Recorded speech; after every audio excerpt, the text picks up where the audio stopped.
നമസ്കാരം. തെന്നാലി രാമൻ കഥകളിലെ 25-ാമത്തെ കഥ. മോഹനാംഗി ചക്രവർത്തിയുടെ പുത്രിയാണ്. ബുദ്ധിമതിയും പണ്ഡിതയുമാണ് രാജകുമാരി. രാജപുരോഹിതനെ ഒന്ന് ചെറുതാക്കി കാണിക്കണം. അതിനായി മോഹനാംഗിയുടെ ഒരുക്കം. ആ ഒരുക്കത്തിന് പ്രത്യേകമായ കാരണമുണ്ടായിരുന്നു. സ്വാർത്ഥനും ദുർമോഹിയുമാണ് രാജപുരോഹിതൻ. വേണ്ടാത്ത പല കാര്യങ്ങളിലും അയാൾ കൈകടത്തും. അതുമാത്രമാണെങ്കിലും സാരമില്ലെന്ന് വയ്ക്കാം. അർഹതയുള്ളവരെ മോശക്കാരാക്കുക, അത് അന്യായമല്ലേ? കുറേ നാൾ മുമ്പ് അപ്രകാരം ഒരു അന്യായം നടന്നിരുന്നു. മഹാവിദ്വാനായ ഒരു മഹാകവിക്ക് ഒരാഗ്രഹം. തൻ്റെ മഹാകാവ്യം ചക്രവർത്തിക്ക് സമർപ്പിക്കണം. അതിനു മുമ്പ് അത് നല്ല കൃതിയാണെന്ന് ചക്രവർത്തിക്ക് ബോധ്യം വരണമല്ലോ. ചക്രവർത്തി ഒരു ആസ്ഥാന വിദ്വാനെ കൊണ്ട് പരിശോധിപ്പിച്ചു. ആസ്ഥാന വിദ്വാൻ രാജപുരോഹിതൻ്റെ ചൊൽപ്പടിയിലാണ്. രാജപുരോഹിതൻ ആസ്ഥാന വിദ്വാനെ കൊണ്ട് ചക്രവർത്തിയോട് ഒന്ന് പറയിച്ചു. ആ കാവ്യം വളരെ ക്ഷുദ്രമാണെന്ന്. മഹാകവിക്ക് തൻ്റെ ആഗ്രഹം സാധിക്കാതെ വന്നു.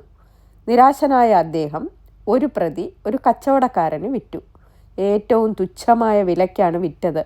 അതിനുശേഷം അദ്ദേഹം ശ്രീരംഗത്ത് ചെന്നു. ദേവീക്ഷേത്രത്തിൽ മറ്റൊരു പ്രതി സമർപ്പിക്കുകയും ചെയ്തു.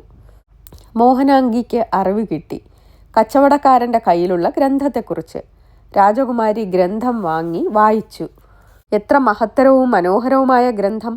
എന്നിട്ടാണ് അത് ക്ഷുദ്രമെന്ന് മുദ്രയടിച്ചത്. കണ്ടില്ലേ രാജപുരോഹിതൻ്റെ കൗഠില്യം? ഒരിക്കൽ ചക്രവർത്തിയും പുത്രിയും സംസാരിക്കുകയായിരുന്നു.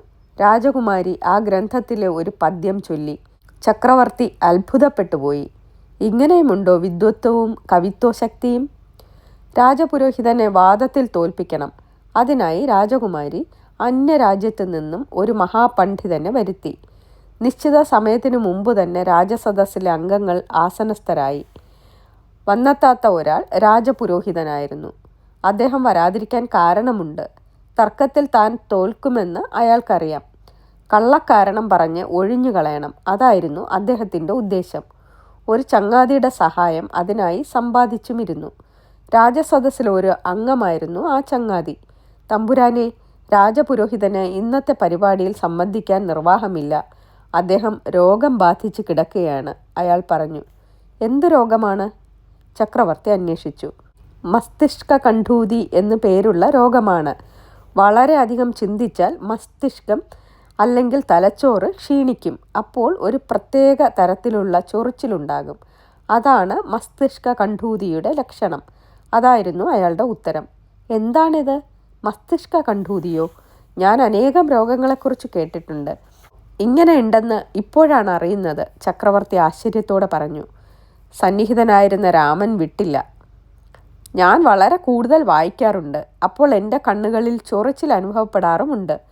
എൻ്റെ രോഗത്തിന് നേത്രകണ്ഠൂതി എന്നാണ് പേർ. അയാൾ തട്ടിവിട്ടു. സദസ്യർ അത് കേട്ട് പൊട്ടിച്ചിരിച്ചു.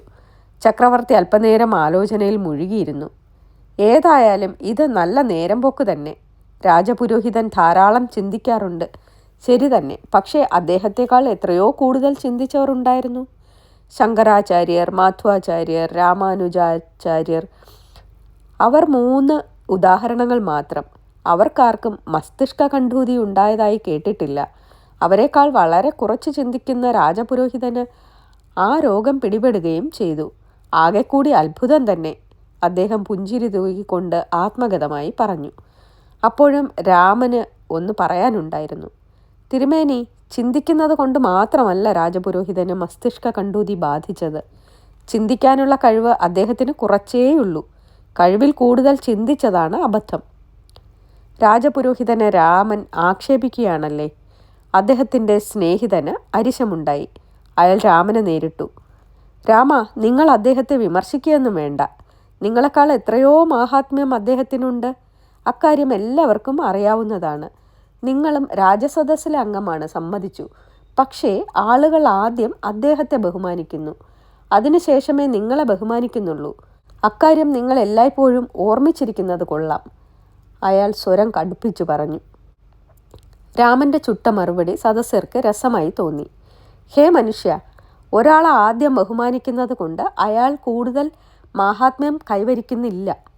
ഒടുവിൽ ബഹുമാനിക്കുന്നത് കൊണ്ട് ഒരാൾക്കും കൂടുതൽ അപകർഷവും ഉണ്ടാവുന്നില്ല. ഞാനൊരു ഉദാഹരണം എടുത്തു കാണിക്കാം.